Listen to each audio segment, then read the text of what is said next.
Hi. When thinking of problems that impact India's economy for this assignment, one concept I thought I could pick up on was that of unintended consequences, which is discussed in this book, Free Economics by Levitt and Dubner.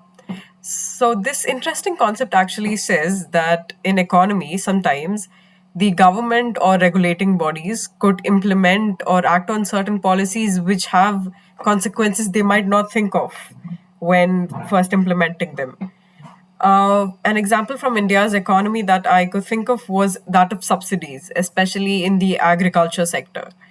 What happens with these is the bottom line intention is to help farmers, but they also have untoward consequences. If we take the example of fertilizer subsidies, while these reduce the cost that the farmers spend on fertilizers and increase their output, it could also lead to environmental degradation and soil pollution and so many other things, which comes hand in hand with increased use of fertilizers. So, in this book, the authors specify that any policy that is taken, the full range of consequences, both bad, good, intended, unintended, need to be sort of looked at and classified when thinking of policies that could be implemented. How can we go about doing this in India? Is perhaps right now in the short term having setting up a body which would look at the impact that various policies have in the short term. This could also be done through various means like cost benefit analysis, scenario planning, and other things. And of course, this would face barriers. We've been doing things a certain way for so long. It would cause bureaucracy, inertia. It could also face political resistance because who would want their decisions questioned from so many different angles by bodies set up, right?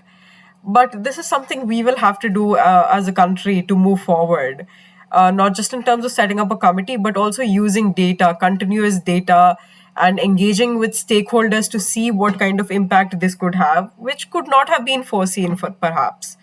A few examples of this that we can I can think of from our economy was that of green revolution, for example. While that encouraged the increase in crop production and just the efficiency of how much output farmers could derive using certain technological advances, it also came hand in hand with soil degradation, environmental pollution, and so many other things.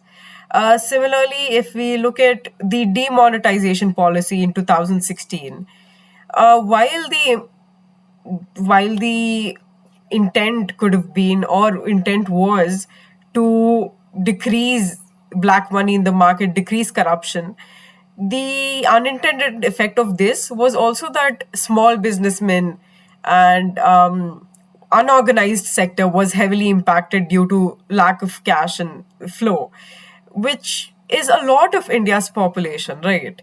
So these are certain things we could definitely look at as a country and that the government could do moving forward.